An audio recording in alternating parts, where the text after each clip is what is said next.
जय श्री कृष्ण।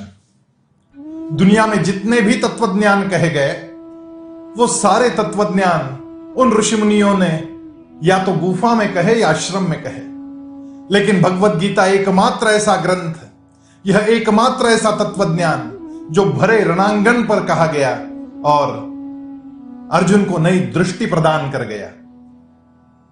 भगवत गीता कहती है, दृष्टि बदल दो तो सृष्टि बदल जाएगी। एक बड़ी प्यारी कहानी मुझे याद आ रही है। एक बड़े साहूकार थे और उनका पुत्र जो कि बीमार हो गया और साहूकार ने जंग जंग पछाड़ दी। शहरों से लेकर विदेशों तक हर डॉक्टर को दिखाए, लेकिन एक आदमी ऐसा आया जिस आदमी ने कहा कि मैं जानता हूं इस बीमारी का इलाज, और वो बीमारी जो है वो बीमारी मात्र दृष्टि से बदली जाएगी। ये बच्चा जहां भी जाए उसको केवल हरा रंग दिखना चाहिए, ये जहां भी दृष्टि डाले वहां हरा रंग होना चाहिए, और ये जहां भी चले वहां पे हरियाली होनी चाहिए। बस उस आदमी ने बात कह दी और साहूकार चिंतन में लग गए कि अब क्या किया जाए। उन्होंने कई कलाकारों को बुलाया और कह दिया कि यहां की सारी दीवारें पलट दो, यहां का हर चित्र बदल दो, सब कुछ हरा होना चाहिए, हरियाली लगा दो। साहूकार के एक मुनीम थे जो कि बड़े प्रतिभा संपन्न थे, बड़ा होशियार आदमी था। उसने कहा, यह सब करने की आवश्यकता नहीं, मुझे केवल 2-3 दिन का समय दीजिए। और 2-3 दिन के समय में जब वो मुनीम वापस लौट के आया तब साहूकार ने पूछा कि क्या इलाज किया है तुमने ताकि इस बच्चे को सब कुछ हरा दिखे।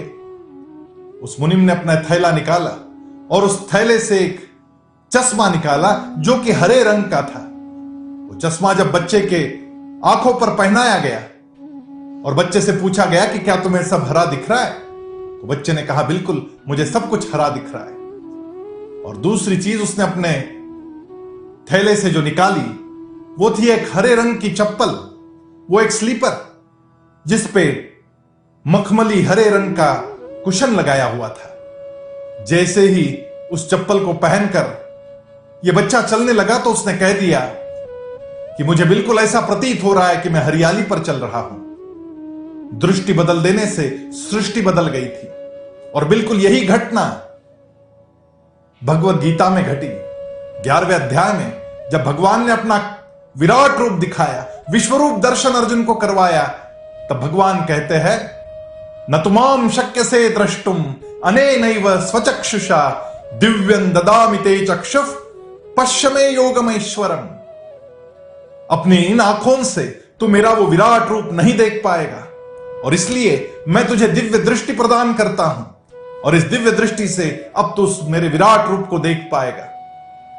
जैसे ही कृष्ण ने दिव्य दृष्टि का दान दिया, वैसे ही अर्जुन को भगवान श्री कृष्ण का वह दिव्य रूप दिखने लगा।